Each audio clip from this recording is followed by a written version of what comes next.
Hello and welcome to the Marketing Dilemmas podcast, brought to you by Cognism. I'm Liam, and each week we discuss real-world dilemmas faced by top marketers so that we can share all in their challenges and learn from each other. Today, my guest is Ben, Marketing Director at Reachdesk. Welcome to the podcast, Ben. So to kick off, we love to start with our two truths and a lie to learn a little bit about you and not just keep it all marketing focused. But yeah, could you go ahead and give us your two truths and a lie, and I'll try and figure it out, put the dilemma back on me to start with. Absolutely, and I'm going to try and keep my best poker face through this as well. So my two truths and a lie is marketing's always been my dream job.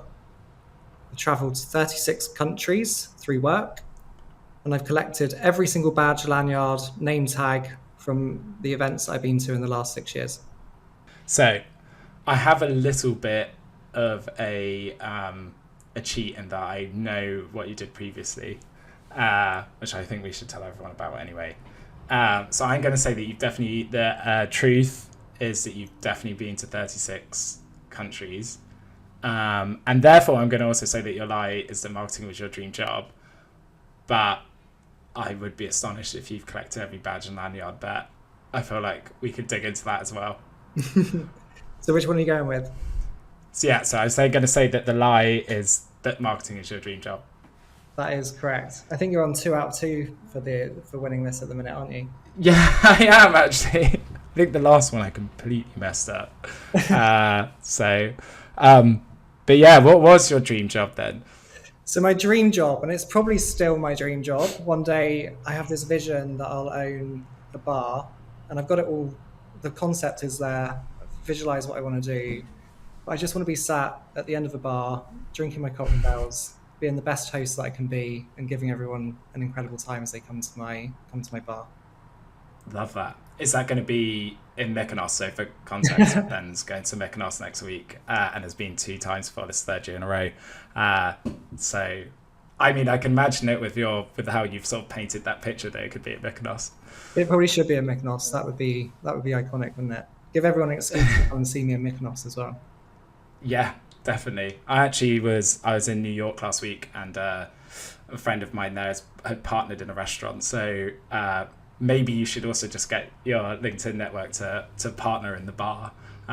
We can all invest in it, make the dream come true. Start crowdfunding. Yeah, literally, that would be so good. I think you should also say how come you've been to 36 countries and give the audience a little bit about your last job as well, because. Before my journey into the tech world, so I was a professional ice skater before. I travelled with a company and show called Disney on Ice. There was 9 touring shows at any point, and I think I did 4 or 5 of those different shows, which allowed me to go and travel to 36 different countries. And it was kind of crazy because you would change different cities every week. So I think we spent 3 months in Japan, for example, and then we would go to a bunch of different cities within Japan. So it was a great way to travel. That's awesome. Could be part of your in-bar entertainment as well. You just need a little ice rink. Roller skates. Yeah. I'm really leveling up what this bar's going to be. And that you won't be sitting having a drink at the end. You'll just be on your skates all the time. So I've probably ruined your dream at the same time. The bar is high for the bar. Yeah. So has Reachdesk added any to your list of 36 countries, or was it all done through Disney on Ice? No, Reachdesk hasn't added. I get to travel to the States quite a lot. I've been to the States, I think 4 times already this year. So I get to go out there quite a bit, which is always good. Most of my team is based out in New York. So similar to you, I get to go to New York and see the team out there, which I absolutely love doing. Awesome. So diving into the show, we start off like just running through previous dilemma and getting your sort of opinion on it and how you would solve it. So the last one that we had was basically leveling up the demand gen team on product marketing so that they become less reliant on the product marketing team and truly understand their product positioning, messaging. What's your gut reaction to that problem? Like, is it something that you faced internally? And how would you go about solving that one? So tell me the specific challenge again there, Liam. So I suppose the idea being that, and most companies, demand gen teams maybe feel a bit removed from product marketing. And often that means that they over rely on the product marketing team for information around the product roadmap, messaging, positioning. Also, the product marketing team has to be maybe over vigilant to like approve and check the work that demand gen puts out. Yeah. And it's like, how do we as companies level up so that the demand gen team is actually fully integrated in the PMM process and almost like mini product marketers themselves and know exactly what they need to do for each campaign? Yeah, great problem to have, and one which I probably had a similar problem this time last year. We don't have a product marketing function. So product marketing does roll into a part of my job role and a part of the demand gen and content marketers role as well. We were having the problems where product had expectations which weren't aligned to our demand gen efforts and goals. And essentially not all of the products which were being launched were for our, what I would call core personas. Some of them were for like secondary or third level personas that we perceived as second and third level personas. So for context, our core personas are marketers. One way that we overcame the challenge or the lack of alignment is we put in a simple structured plan for any new product rollouts or product updates, which was aligned to our demand gen efforts as well.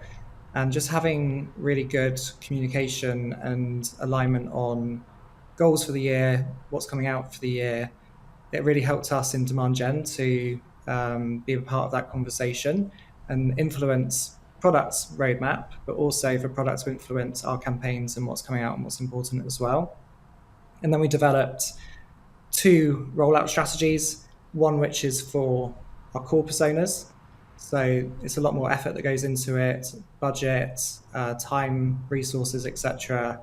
And there's a certain criteria that a product rollout or a product update feature has to have for us to invest that much time and resources into it. But then other people in the company also know what they need to do as part of that rollout to help us with those demand gen campaigns off the back of it. And then the secondary one, which is still important because every product rollout is important, but it's just a bit of a lower lift for us to then collaborate with different people as well.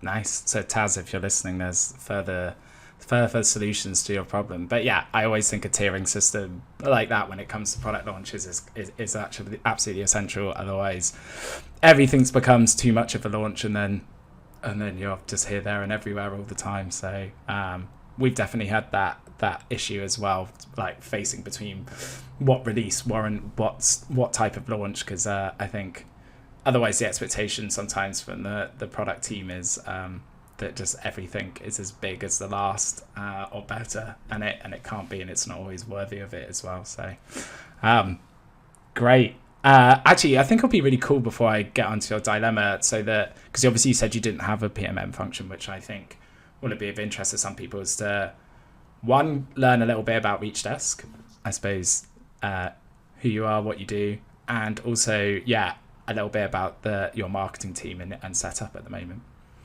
Yeah, sure. So Reachdesk is a global corporate gifting and swag platform or solutions. So essentially we help marketing, sales, customer success, people teams, go-to-market functions to be able to leverage gifting and swag as part of their demand gen campaigns, as part of their sales outreach, as part of their customer success, onboarding and retention strategies. We have warehouses in 5 different locations all around the globe so that you can create consistent campaigns wherever your prospects or customers may be. We have integrated marketplace, which works quite similar to a delivery, or an Uber Eats or a DoorDash. Ultimately, you can order gifts directly from the marketplace and send them to wherever anyone is. And then we also have e-gift cards as well on a global scale.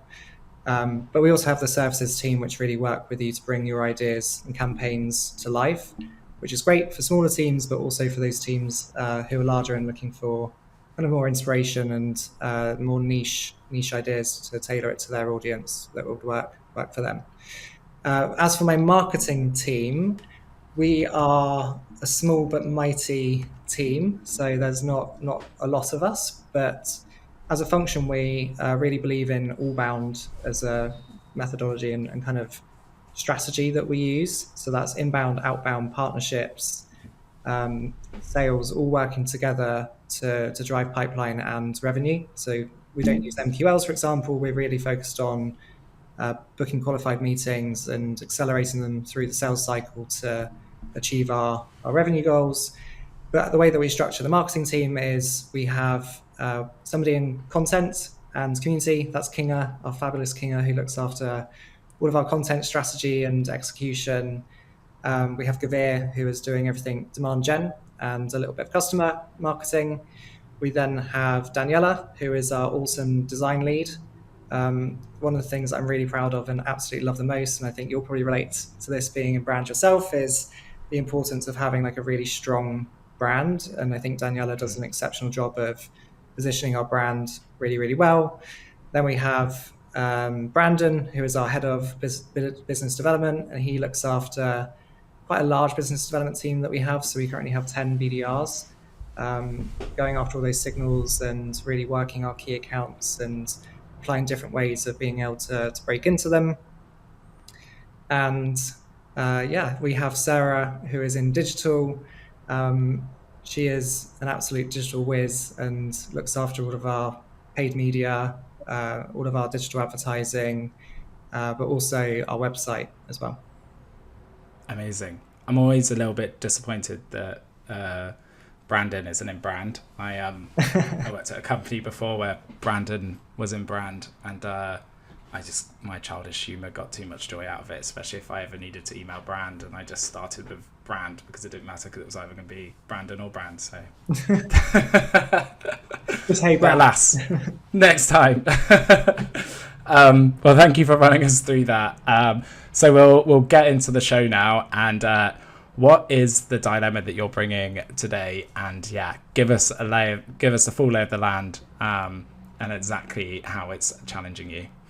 Yeah, so our dilemma is kind of one that we've fixed and been on a bit of a journey to fix, but we're maybe hitting a bit of a ceiling with, and need to start thinking about new tactics or ways that we continue the growth and maintain what is working. So our dilemma is we crack the code on what a good fit account looks like and really put in some strict ways of building our ICP and ICP categories using different technology, partner signals. But as always, when you narrow your accounts down, it's then about how do we maintain growth and how do we find more of these good fit accounts, or potentially explore other avenues of ensuring that we don't hit that ceiling. So I believe there's two levers that you can pull. It's either changing the tactics or improving what you're currently doing, or maybe looking to expand and go into potential growth areas as well. And that option can be quite costly, expensive, take a lot of time. And when you're a startup, you don't always have those resources or time to take on those initiatives. So that's the dilemma that I've got at the minute. Okay. Amazing. And so what led up to this dilemma? What was some of the causes that made you realize it was a problem? How was it bubbling away? Yeah, so in the tech boom, let's say the market's been changing quite a bit. So it was growth at all costs, and then it's kind of changed into profitability, and now it's going profitability with growth again. So throughout all those different phases, you start looking at your options of how you're going to achieve them all. So during that growth at all cost phase, we were bringing in a lot of pipeline, but when it switched to the profitability, we noticed that perhaps we weren't being as targeted and efficient and as resourceful as what we could be. So we had to ultimately refine our ICP. We saw that our win rates weren't going as well because the market had changed, and potentially what we were targeting before wasn't the right fit to target now. So we went on a bit of a journey to make sure that we really refined that ICP, and we got into a really, really good place. Like win rates kind of doubled, if not tripled and quadrupled in some areas from where they were at, which is a great sign that the initiatives that we put in and the focus we put in was really working. We saw our cost per opportunity really go down as well, just by focusing on the right accounts at the right time.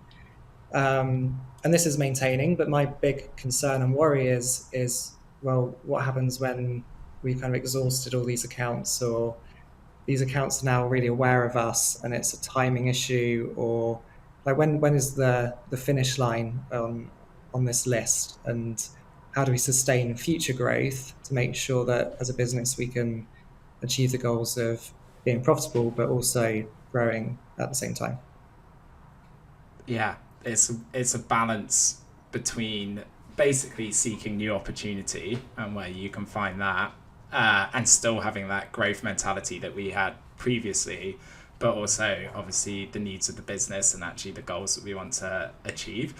Out of interest, like I suppose, how big is this account list? Like, do you like some of the advice that I got when we were defining our ICP, that was like you build out your when you build out your ICP and you really attract those companies, that then automatically you end up attracting companies from outside of that because of the ICP say such good things about you, and you become so defined in that market that you end up attracting external opportunities. But it's only by maintaining focus on your ICP that can happen, and then you can actually service other businesses. And it's still the temptation is always to jump to those opportunities and distract yourself, but actually you end up becoming less effective when you do that. So I'm always interested to that extent, whether it's like you keep marketing, keep hammering those people at ICP, and those opportunities start to present themselves, and then there'll be a process maybe where you relook at your ICP and it's broader than it was before. But yeah, I'd love to understand a little bit about how tight your ICP is now, because interesting to understand the concern that you then have. Yeah, so where we do really, really well, and where a large amount of our customers are, the industries that they're in is largely software technology companies. So we tend to find people that have got larger marketing teams, larger go-to-market teams, and they're already aware of gifting as a solution and channel is where the strengths are. Where what we've done in the past is, and potentially a little bit too early, and maybe the market wasn't quite ready yet, is dived into expanding industries like manufacturing, financial services, and perhaps industries which just aren't as technology focused as software companies are. What's been really interesting is seeing actually people or marketers that have worked in technology moving into those wider industries. They are more aware of the marketing solutions like a Reachdesk, and we tend to find that we do really well when somebody has had experience in software before. So it's how much of an impact we can make through content, through awareness, through education within those industries, and just how much they will naturally warm up and learn and be more educated. So we tend to find if people are using account-based marketing strategies from regardless of their industry, then gifting works really, really well for them. And I think that's where the opportunity is investing more in account-based marketing and those strategies, and investing in marketers who are adopting those plays.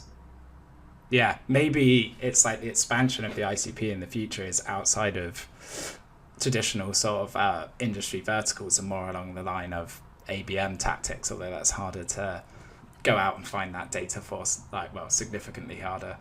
But that's interesting. How is this sort of dilemma showing up in day-to-day goals at the moment for your team?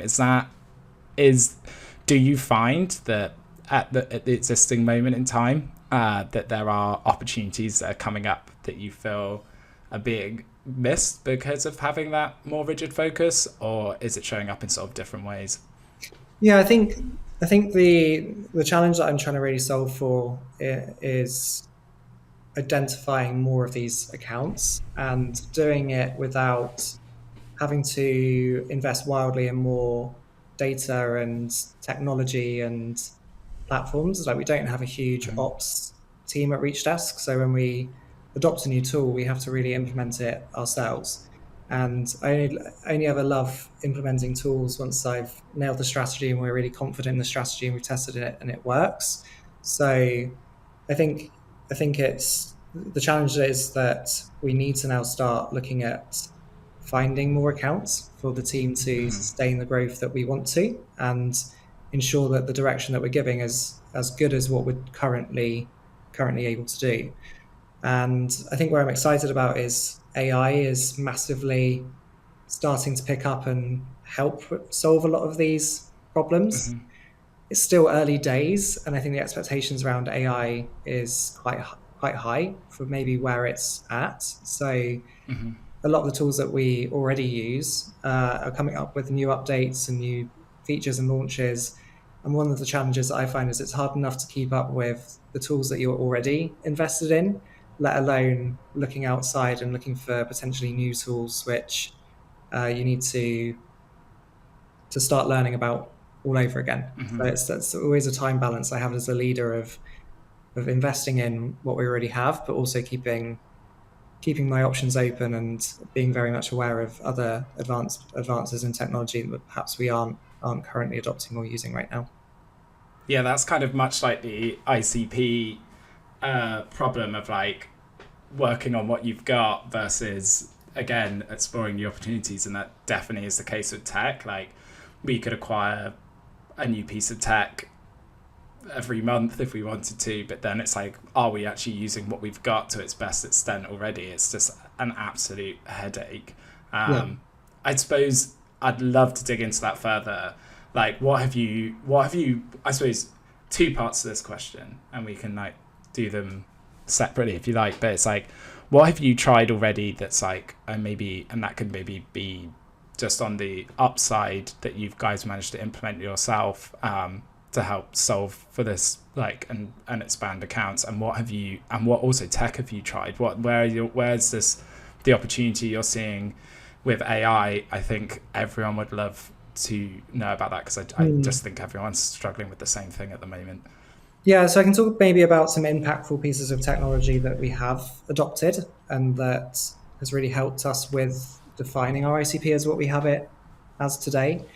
I think the most impactful part of defining our ICP was when we onboarded a platform called Reveal. So Reveal is a solution which helps with our partner ecosystem. We can understand which companies or accounts are really adopting similar technology or complementary technology within our ecosystem. And that's been a really significant tool for us to be able to understand accounts which are maybe a bit more in market right now and adopting technology and applying account-based marketing methodologies and frameworks, and are really adopting that motion. So that was really helpful for us to build out a ICP category as we use it. So we have a tiered system, and then we have a category of the quality, I would say, which is core, moderate, and emerging.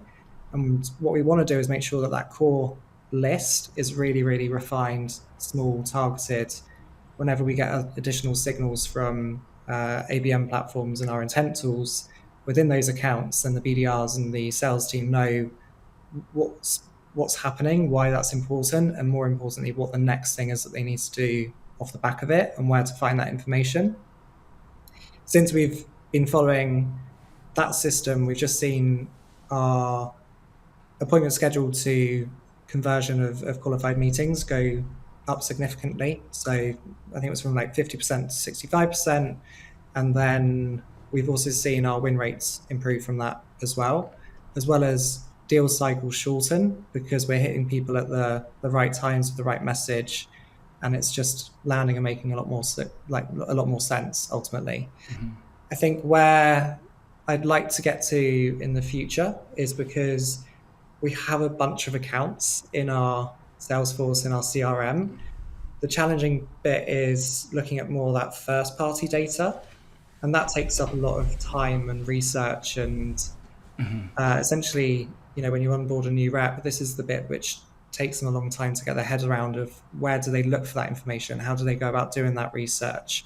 If they've got a list of 300 accounts and there's a lot of information already that somebody's done, how do we surface that information? How do we extract call recordings and summarize things and emails that have been sent out and all of this information that gets quite lost but is really, really important? It's really hard to rely on a sales rep updating certain Salesforce fields and ensuring that's all done. So I think we could find a lot more accounts who potentially are in market from the data that we already have on those accounts and contacts without having to rely on that third-party data and those signals even to be surfaced at the time that maybe the prospect or customer is doing something. Yeah, it's really scaling that intelligence, which I do think there's probably a great opportunity for AI there. If anyone's listening and ready to set up a business, it seems like you've got a buyer straight away. No, that's a massive problem. It's actually got me thinking about it, because obviously third-party signals, and you've had great results, give you like a fraction of the puzzle again, but actually everything that's best is in that first party data. I mean, if you could then find out who's got an ABM program, that could help you expand that list of accounts outside of industries, and that conversation may have been had somewhere along the line by someone and it's recorded somewhere, but you have no way of aggregating it to be able to like view it and get a signal to say, okay, they have an ABM program, this guy's had a history of using gifting platforms before, bingo, that's an account that will work, right? Yeah. I mean, that could there's just two ideas that could be beneficial, but you'd know, I suppose, more if there's other signals as well that would be key. Yeah, and some of the other signals and tools that we did integrate was a tool called Amplify, which tracks job changes, and job changes and gifting just go hand in hand. So we tracked it from people who we'd had open opportunities with before, people who were part of the buying process and purchased Reachdesk in the past. And this is something which we've been able to surface to the sales team a lot more efficiently now. And people that have bought from us before have had a good experience. Ultimately, we want to make sure that we're congratulating and celebrating them on their new roles, but also being there for when the time's right, that we can support them in their new roles as well. So that's been a impactful tool that we have onboarded and has helped us to build pipeline as well. Awesome. You kind of answered my next sort of like question in that, because I just was interested. But like, once you've identified someone with a signal, or let's assume a further signal, like if you get first party data signals, that would be great. What are the means that you're meeting those accounts in market with your message at the moment? Like what channels are you using? How are you going to market? Yeah, so as going to market, I mean, from more of a demand gen strategy, like we really invest in digital, so LinkedIn and other forms of digital channels. But then we really have quite a large BDR team, as I mentioned before, and they're really working on more of the buying network from within these accounts, and not just targeting now the decision makers and people who are going to be able to progress a deal forwards, but also trying to go wider and help us become more known a lot earlier within these companies as well, and ultimately give a really good first impression. And this is something which I struggle with AI at the minute. I get prospected by AI all the time, and it just doesn't feel human. It doesn't feel authentic. And one of the things, even with AI, I definitely want it to help my team to be able to do more better, as I call it. But I want to make sure that we're still coming across as human, because brand is really important to me, and I really care about what we're putting out there as a company. And it's not about just delivering more, but also it's really about how do we deliver a better experience or a different experience, a more engaging experience to what we've been able to do before. So we invest in events, we put on webinar series. Our recent series, Gift Masters, started online, and then we took it to an in-person series where we we're out in the Arizona desert, and I got to film 12 go-to-market leaders and create just some really, really great content. Morgan J. Ingram, who obviously does a lot with you as well, he was hosting it. And yeah, it's just a really cool content series that is short bites, digestible, not in your typical format that you'd expect to see from B2B. You know, everything's ungated. We don't gate anything because we're not here collecting MQLs. Like, we're really here trying to give everyone a really good experience and educate them and create content that they're going to engage with and enjoy ultimately. Amazing. So you've also said that you're like kind of a small team, but who's involved in helping you solve this challenge?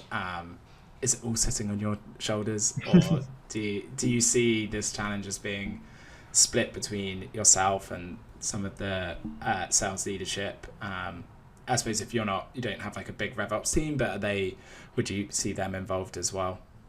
Yeah, so helping me solve this issue, I mentioned before that we use an all-bound strategy, and one of the great things about using an all-bound strategy is that you don't come to meetings looking for somebody to blame. You come to meetings looking for people who can help you solve your problems. And that's because we're all focused on the same goals from top down, bottom up. And it just creates a really collaborative working environment.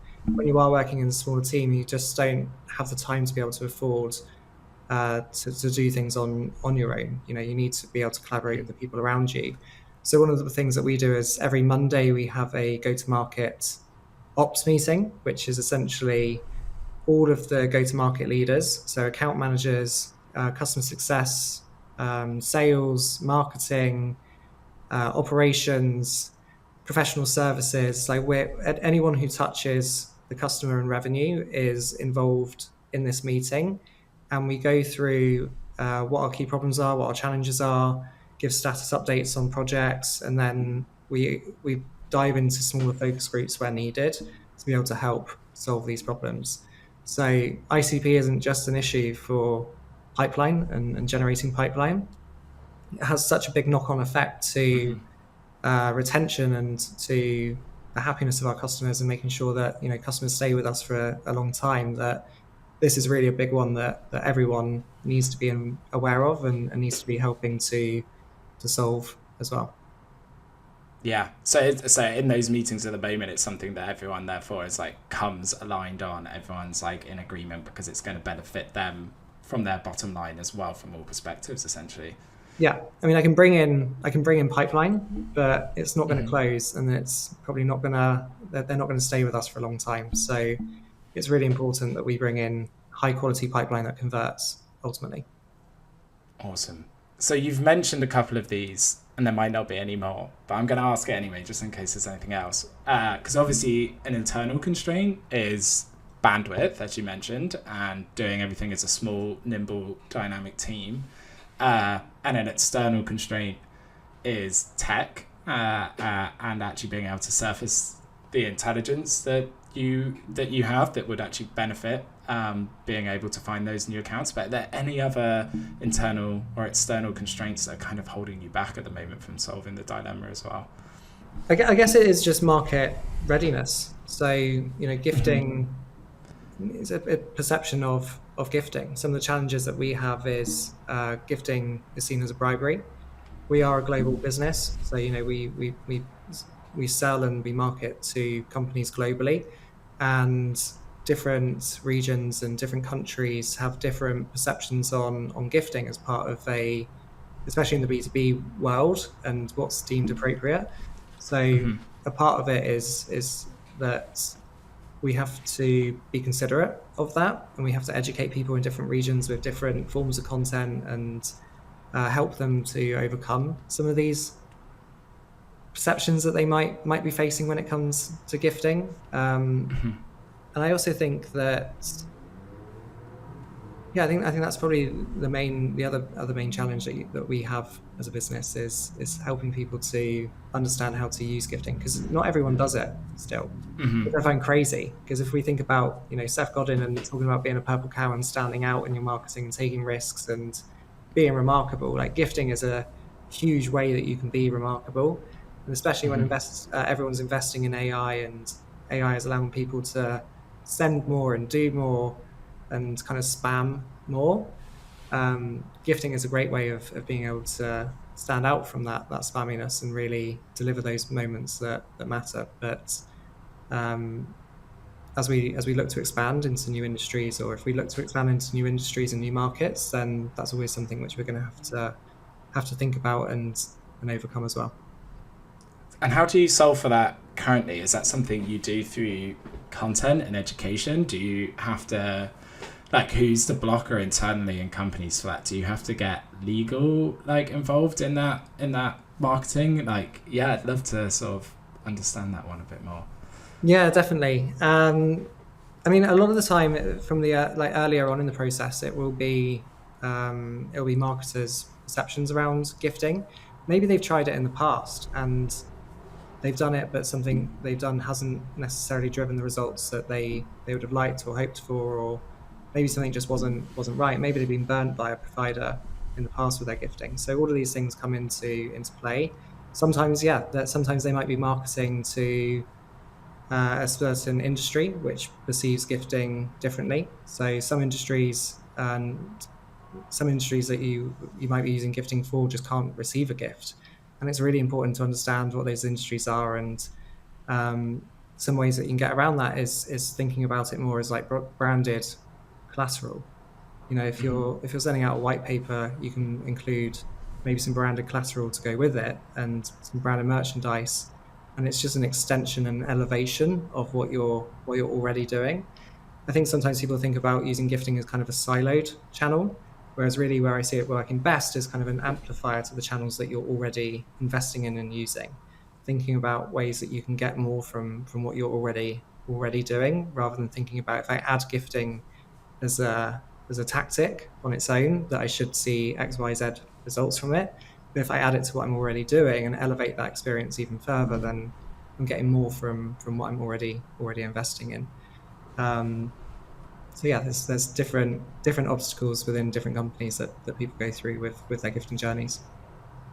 Yeah, I think that's a really valid point. I think the point about literally making you stand out and making a tactic way more personal, and basically just not blending in with the noise. Like, everyone releases informative content, but how do I actually get someone to read it? It's like that's the whole point. You create this content, the last thing you want is it just sits on someone's desk and they're not reading it. Whereas if I receive something with it, or it's a little bit more interesting, then I'm guaranteed to open that package. And I know that's literally the case for myself. I'm very basic like that.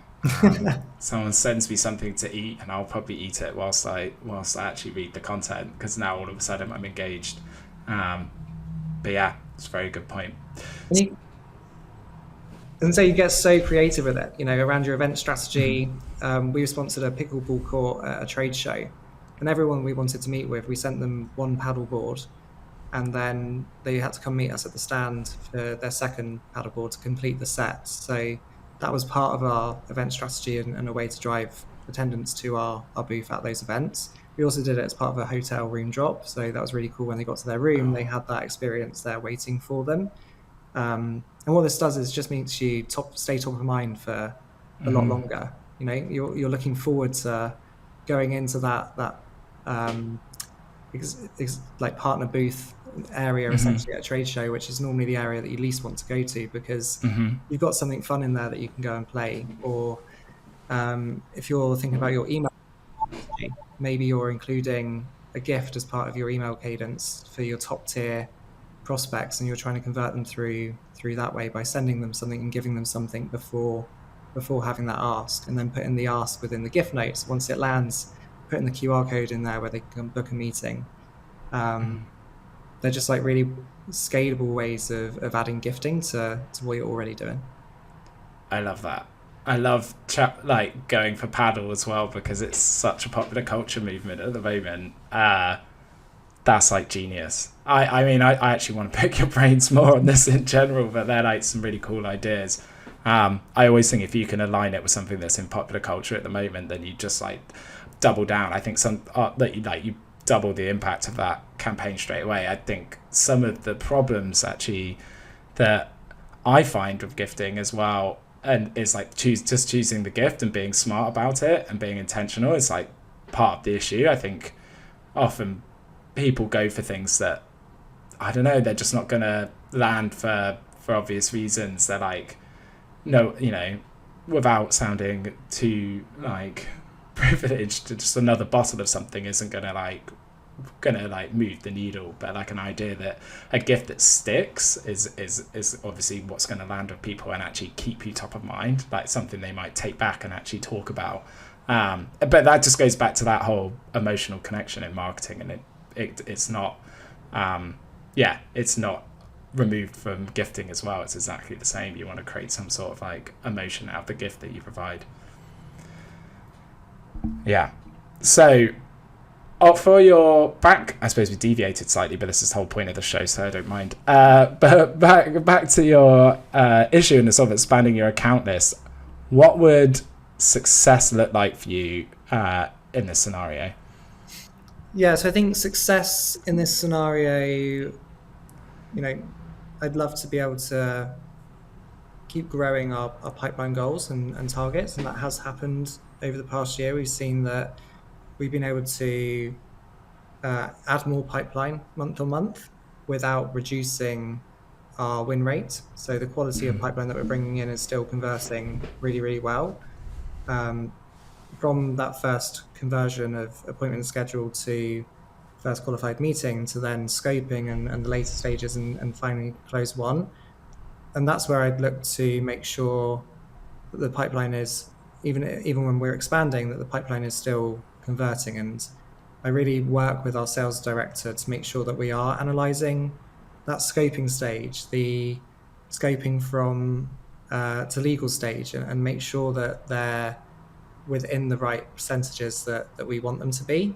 And it's a really great way of getting like those early signals, because we can see perhaps a segment of accounts right now isn't core. Maybe it's in that emerging bracket.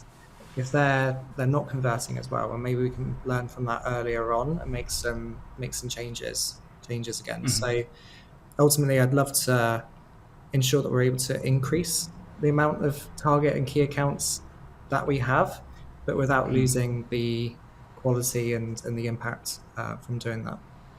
Yeah, it's getting some of that basically intelligence and doing the research yourself before potentially being able to solve it in a scalable way with AI. But ultimately, until you can do that, until you can find tech that actually makes it better, as you say, and not just more noise, you kind of got to go it alone and do it yourself. So if you had no budget or resource limitations, how would you tackle it? I assume going from what you've said, part of that would just be a bigger team and basically trying out all the tech that you possibly could. Yeah, I mean, I love to remove the excuses. I could sit here and say that we just don't have time to go through our CRM and manually enrich the data that we need or look for that data, but that's an excuse. I mean, if it takes that to this, because this is really important. So if it takes the team of 10 BDRs and the marketing team and other people within the company to go and find X number of more great fit accounts that maybe for some reason our setup today just isn't supporting that, then I think it's a pretty important thing for us to be able to do. So if there was no more budget, no more resources, I think we'd have to get scrappy and just come together as a team, maybe throw a pizza party, because who doesn't love a pizza party, and do it manually. And I think proving out the point and the case then allows for future investments potentially as well. So never afraid of getting scrappy, and always having the mindset that you're always an intern, because it's a job that you do as an intern when you first start. But I've learned throughout the years that you're always doing those jobs and always having to get scrappy and keep doing them. And are there any companies or marketers you look for inspiration when you've faced challenges like these? I really invest in mentorship. So I probably have 3 active mentors at any time. Nice.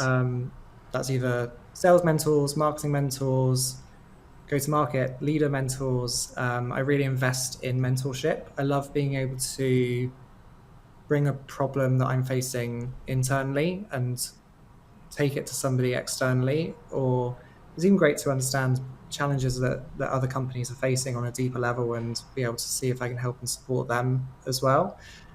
I've only been working at a Reachdesk during my time in tech. So I've been at Reachdesk for 6 years, and although I've not swapped to a different company, I think it's been really important for me to collaborate with other marketers and other people at different companies so that I can keep learning. The companies I really love at the minute, and I guess follow for inspiration, I do love Dream Data. The team over there is just incredible.